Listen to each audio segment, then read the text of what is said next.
नहमदुहु व नुसल्ली अला रसूलिहिल करीम, अम्मा बाद। मुहतरम नाज़रीन, मैं हूँ अब्दुल गफ़ूर ख़ान और आप देख रहे हैं मेरा YouTube channel Abdul Ghafoor Kulachi official. हज़रात मुहतरम, इंजीनियर मोहम्मद अली मिर्ज़ा साहब से सवाल किया गया कि जी नमाज के अंदर हाथ किस तरह बांधने चाहिए और हाथ बांधकर कहाँ रखने चाहिए। यानी बाज़ लोग नाफ़ के नीचे हाथ बांधते हैं, बाज़ नाफ़ के ऊपर, बाज़ सीने पर। तो आपका इस सिलसिले में क्या मौक़िफ़ है कि हाथ कहाँ बांधने चाहिए और किस तरह बांधने चाहिए। तो इंजीनियर साहब ने तो ज़ाहिर है अपने ही फ़िरके की वकालत करनी थी, तो इंजीनियर साहब ख़ुद किस तरह हाथ बांधते हैं। इंजीनियर साहब ख़ुद यूँ हाथ बांधते हैं। अगर आपने इंजीनियर साहब को नमाज़ पढ़ते देखा है, वरना आप ख़ुद देख लें, उनकी नमाज का जो प्रैक्टिकल तरीका है वो यूट्यूब पर मौजूद है। इंजीनियर साहब इस तरह हाथ बांधते हैं, यानी दाएं हाथ को बाएं कोहनी पर रखते हैं इंजीनियर साहब, और यूँ इस तरीके से, ना बिल्कुल यूँ बांधते हैं और ना ही बिल्कुल नीचे, बल्कि इंजीनियर साहब यूँ हाथ बांधते हैं, यानी दाएं हाथ की हथेली उनकी बाएं कोहनी को टच कर रही होती है। अब ये तरीका चूँकि हदीस में मौजूद नहीं है, हदीस में जो तरीका मौजूद है वो तो बिल्कुल साफ़ और वाज़े वो तरीका है जो अहनाफ के तरीके के करीब करीब है। यानी अहनाफ यूँ हाथ बांधते हैं, अहले सुन्नत अहनाफ यूँ दाएं हाथ को बाएं हाथ की हथेली पर और यूँ करके बांधते हैं। यह कैमरे में आपको नज़र आ रहा है। तो अहनाफ के तरीके के करीब करीब है, और इंजीनियर साहब ने ज़बरदस्ती उस हदीस को अपनी तरफ मोड़ने की कोशिश की है। हदीस कौन सी है? हदीस सुनन अन-नसाई के अंदर मौजूद है। नंबर हदीस का है 890, सुनन अन-नसाई 890। ये आपके सामने उसकी अरबी इबारत भी नज़र आ रही है और अब उसकी उर्दू भी नज़र आ रही है। आप इसको तफसील से ख़ुद भी गूगल करके सर्च करके इस हदीस को पढ़ सकते हैं। तो इस हदीस को इंजीनियर साहब ने भी अपने यूं हाथ बांधने के लिए दलील बनाया है। और इंजीनियर साहब ने क्या कहा? कहते हैं जी सुनन अन-नसाई और के अंदर मौजूद है कि नबी करीम सल्लल्लाहु अलैहि वसल्लम अपना दायां हाथ बाएं रुस्ग़ साइद के ऊपर रखा करते थे। नबी करीम सल्लल्लाहु अलैहि वसल्लम अपना दायां हाथ बाएं रुस्ग़ साइद के ऊपर रखा करते थे। ये इंजीनियर साहब फरमा रहे हैं। लीजिए सुनिए इंजीनियर साहब क्या कह रहे हैं। सुनन निसाई के अंदर आप चले जाएं, 890 नंबर हदीस है कि नबी इस्लाम अपना दायां हाथ बाएं रुस्ग़ साद और साद के ऊपर रखा करते थे। ठीक है, और ये ज़रा पूरी की पूरी बन गई। कलाई ये होगी, ये कफ है, ये तीन चीज़ें होगी, समझ लें। रुस्ग़ कहते हैं यहाँ से लेके यहाँ तक, कलाई तक। कलाई को कहते हैं कफ अरबी में, और साद कहते हैं कलाई से लेके कोहनी तक।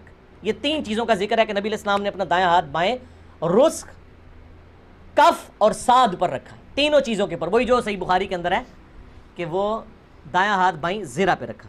तो सुन लिया आपने। अब इंजीनियर साहब कहते हैं कि ये तीन चीज़ें हो गई, एक हो गया रुस्ग़ और एक हो गया साइद, और एक लफ्ज़ का जिक्र इंजीनियर साहब ने नहीं किया, वो है ज़िरा। वो बुखारी शरीफ के अंदर मौजूद है, तो उसका भी हवाला बाद में इंजीनियर साहब ने दिया। तो इंजीनियर साहब फरमाते हैं कि ये तीन चीज़ें हो गई, समझ लें। ठीक है जी, समझ रहे हैं जी, समझाइए क्या कहते हैं। अब आगे इंजीनियर साहब समझाना शुरू फरमा रहे हैं। ज़रा आप भी कान खोल कर सुनिए और दिल और दिमाग की खिड़की को भी खोल कर सुनिए। इंजीनियर साहब आपको हदीस भी समझाने लगे हैं और अरबी भी समझाने लगे हैं। हदीस के अंदर अल्फाज हैं रुस्ग़, तो इंजीनियर साहब कहते हैं रुस्ग़ के बारे में कि रुस्ग़ कहते हैं यहाँ से लेकर यहाँ तक, कलाई तक। रुस्ग़ कहते हैं यहाँ से लेके यहाँ तक, कलाई तक। रुस्ग़ कहते हैं यहाँ से लेके यहाँ तक, कलाई तक। इंजीनियर साहब कह रहे हैं कि रुस्ग़ किसको कहते हैं? यहाँ से लेकर यहाँ तक। हालांकि ये सरासर झूठ है। रुस्ग़ यहाँ से लेकर यहाँ तक को बिल्कुल नहीं कहते। ये इंजीनियर साहब ज़बरदस्ती रुस्ग़ का तर्जुमा कर रहे हैं।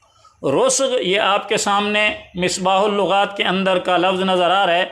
रुस्ग़ कहते हैं ये कलाई जिसको हम कहते हैं, या ये जो उभार होता है हाथ के ऊपर जिसको गुट्टा या गिट्टा कहते हैं, ये पाँव के अंदर टखना होता है, और यहाँ ये उभार जो होता है ये मिफसल, जोड़, गुट्टा या गिट्टा, इसको कहते हैं अरबी ज़बान में रुस्ग़। तो रुस्ग़ यहाँ से लेकर यहाँ तक को कतन नहीं कहते। इंजीनियर साहब ये धोखा दे रहे हैं। ठीक है जी, आगे चलते हैं। आगे इंजीनियर साहब फरमाते हैं कि कलाई को कहते हैं कफ अरबी में। सुबहान अल्लाह। कलाई को कहते हैं कफ अरबी में, कलाई को कहते हैं कफ अरबी में। सुबहान अल्लाह, सुबहान अल्लाह।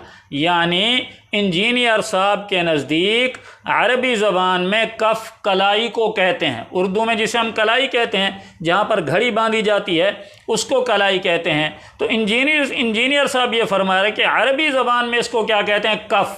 हालांकि ये भी अरबी से नावाकिफ़ी का नतीजा है, या इंजीनियर साहब जानबूझकर झूठ बोल रहे हैं, इसलिए कि अरबी में कफ़ हथेली को कहते हैं। इसको इस तरफ को या पिछली साइड को, इसको अरबी ज़बान में कफ़ कहते हैं, हथेली। ये आपके सामने मिसबाहुल लुगात का लफ्ज़ नज़र आ रहा है कि कफ़ का माना क्या है?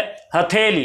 तो इंजीनियर साहब ने कफ़ का क्या माना किया कि जी कफ़ कहते हैं अरबी ज़बान में कलाई को। ये भी झूठ हो गया, गलत हो गया। और आगे अलबत्ता एक लफ्ज़ साइद दुरुस्त कहा है कि साइद कहते हैं कलाई से लेकर कोहनी तक को। अब नसाई शरीफ की इस हदीस पर अगर आप अमल करें, यानी 3 चीज़ों का ज़िक्र है इसके अंदर, एक कफ़ का ज़िक्र है, एक साइद का ज़िक्र है, एक रुस्ग़ का ज़िक्र है। रुस्ग़ हो गई ये कलाई या गुट्टा, और कफ़ हो गई ये हथेली। ठीक हो गया। अब आप दाएं हाथ को बाएं रुस्ग़, बाएं कफ़ और बाएं साइद पर रखें। साइद हो गया ये यहाँ से लेकर यहाँ तक को, तो आप यूँ बांधें, ये जैसे अहनाफ बांधते हैं। तो ये हदीस पर बिल्कुल मुकम्मल अमल हो जाता है। दायां हाथ है, बाएं हाथ की कफ़ और ये रुस्ग़ और ये साइद, तो इस पर अमल हो जाता है। अगर आप अहनाफ के तरीके पर अमल करें तो हदीस पर अमल हो जाता है। लेकिन चूंकि इंजीनियर साहब को अहनाफ का तरीका पसंद नहीं है और ये तरीका हदीस के मुताबिक है, और इंजीनियर साहब को हदीस से चिढ़ है, इसलिए इंजीनियर साहब ने ज़बरदस्ती क्या किया? यूँ बांध लिया कि जी हदीस के अंदर यूँ है। हालांकि हदीस के अंदर मिरफ़क़ का लफ्ज़ भी नहीं है, ना बुखारी में है, ना नसाई में, ना किसी और हदीस की किताब में। इसलिए कि मिरफ़क़ कहते हैं इसको, कोहनी को, जिसको हम अरकें कहते हैं पंजाबी या सराइकी में। तो इंजीनियर साहब तो यहाँ हाथ रखते हैं, दायां हाथ बाएं कोहनी पर, तो इसका ज़िक्र तो हदीस की किसी किताब में भी नहीं है। तो यह है इंजीनियर साहब की अरबी दानी और हदीस दानी। अच्छा, आपको एक और लतीफ़ा सुनाऊँ। इसी हाथ बांधने वाले क्लिप के अंदर इंजीनियर साहब बुखारी शरीफ की एक हदीस नंबर 740 के हवाले से फरमाते हैं कि पुराने ज़माने में जंगों में भी ज़िरा पहनी जाती थी। और ये लफ्ज़ ज़िरा उन्होंने क्यों इस्तेमाल किया?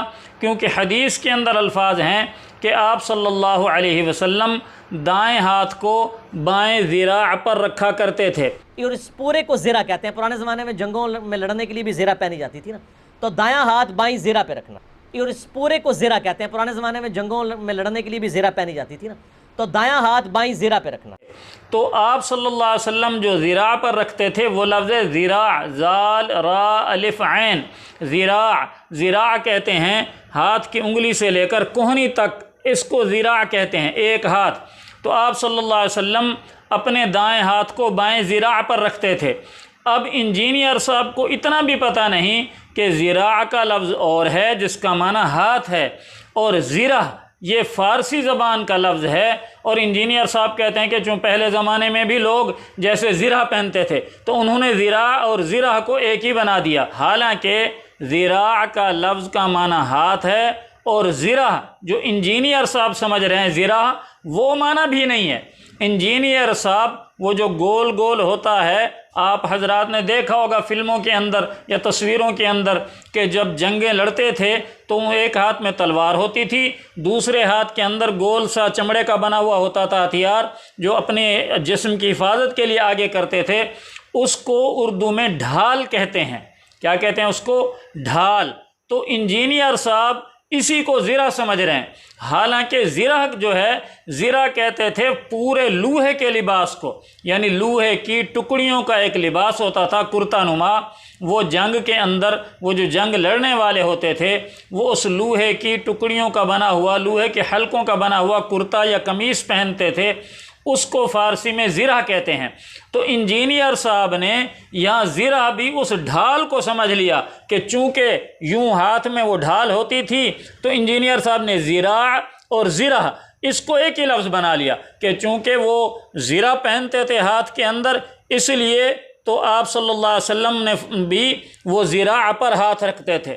تو اللہ کے بندے، اتنا بڑا آفیسر، اتنا بڑا انجینئر اور اتنا بڑا خود کو اسلامی محقق اور سکالر کہنے والا، اس اللہ کے بندے کو اتنا بھی پتہ نہیں کہ زراع کا معنی ہاتھ ہے اور زرہ کا معنی وہ لوہے کا لباس ہے جس کو آپ ڈھال کے طور پر استعمال کر رہے ہیں۔ جس کو آپ کہہ رہے ہیں زرہ، اس کو زرہ نہیں کہتے، اس کو تو ڈھال کہتے ہیں۔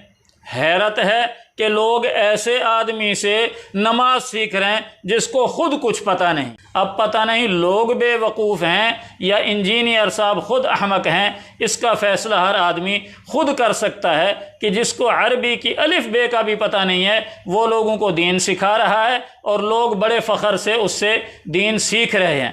اللہ تعالی ہمیں قرآن و حدیث پر عمل کرنے کی توفیق عطا فرمائے۔ وما علی الا البلاغ۔